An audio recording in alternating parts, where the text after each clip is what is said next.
Just a few days ago, I was interviewed on a podcast show, did YouTube, first time on Google Meet. The young man who interviewed me, Max Mautner, did a fine job of handling me as I told story after story. Too many stories, you'll be the judge of that. But hey, I've had a long career in bicycle advocacy, and I've lived in Portland, a platinum bicycle-friendly community, Newport Beach, where I had an official role on the Bike Safety Committee. And here in Santa Barbara, I was a member of the board of the Bike Coalition. So anyway, I've got my feet wet.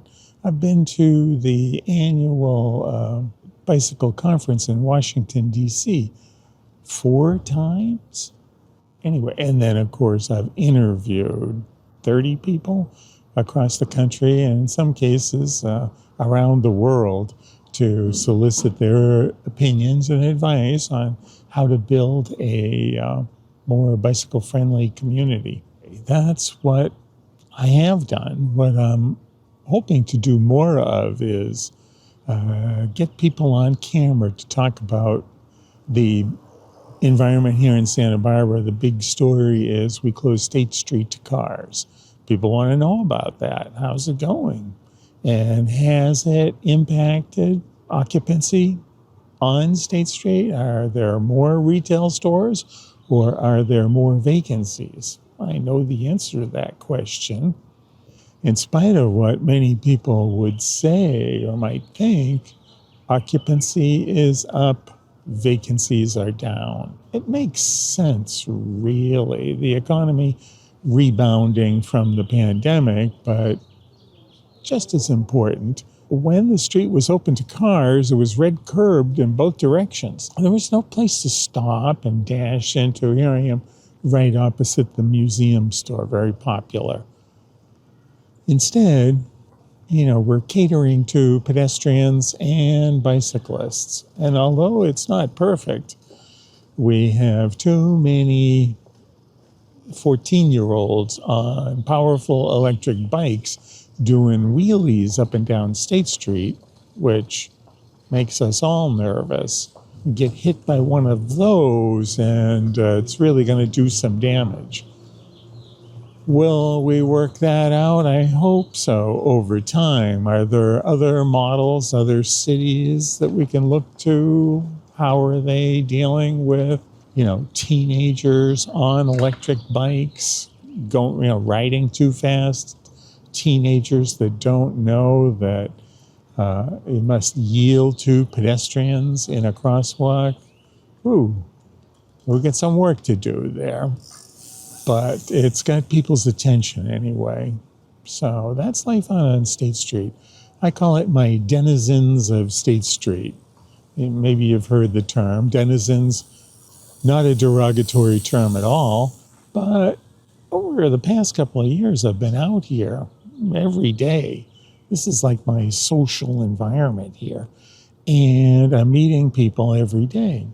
And from time to time, like yesterday, we gather. Maybe it's closer to 4 o'clock in the afternoon, the end of rush hour, or beginning of rush hour. But people gather here on State Street and they're looking to see their pals and pause and have a little chit chat. It's good social environment. It's healthy. Those micro socializations, which I've talked about at length. The State Street without cars is way more conducive to having those kind of conversations. They happen right out here. I'm in one of the Adirondack chairs right now that have been placed on the street to facilitate sitting down at my age. That's a great comfort to find one of these, and I have a couple of others. There's 3 more right there. Could pull over and have a little gathering of pals and solve all the world's problems at the kind of like the end of the day, you might say. So that's State Street here. A lot of people who, don't visit State Street. A lot of people, as I say, live in their suburban dream neighborhoods.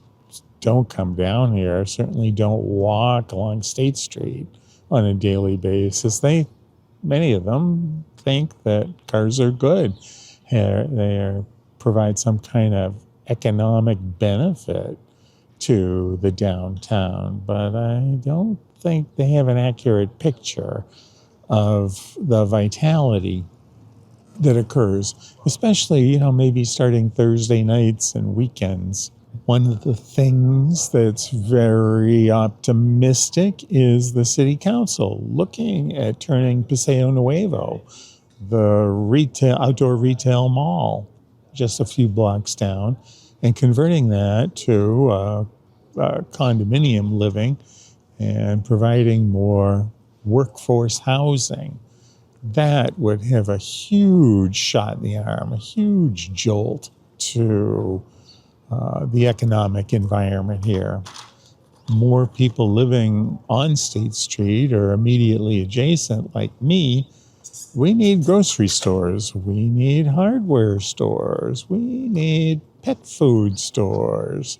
All of those kind of requirements of actually living on State Street. It would change State Street. You'd have a consistently predictable economic traffic on State Street that you don't have when you're geared to tourism and cruise ships and even the film festival. The film festival, it's a sacred cow, of course, and it brings people in from all over. But you should be here for the day after the film festival. You can hear a pin drop on State Street, and it's proof that the tourism economy leaves us in the lurch at times. But that's been Santa Barbara's history out here. Will it change? I'm optimistic. I think more and more people are getting clued into the opportunities that bringing more workforce housing to Santa Barbara downtown will have. Look at UC Santa Barbara bought a 75-unit apartment building down on Gutierrez. That's going to have an impact. We won't see that until the second half of the year, but it's going to be really interesting to see just those people that move in there. They're going to want amenities that apartment dwellers expect. So that's an opportunity for State Street to change its stripes a little bit. Well, thanks for listening. I'm Frank Peters.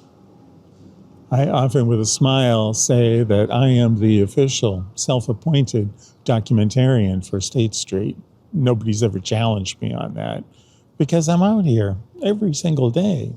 You would be out here too if you live. I live half a block off of State Street. I'm walking every day. That's how I get my steps and get my exercise every day. And over time, I've met a number of people in the community here. I'm getting to know my neighbor, as Max Mautner would say. That's happening downtown Santa Barbara on State Street. Come visit. Check it out. Bring a little bit of State Street to your community. All right. Thanks so much for watching. See you next time. Bye-bye.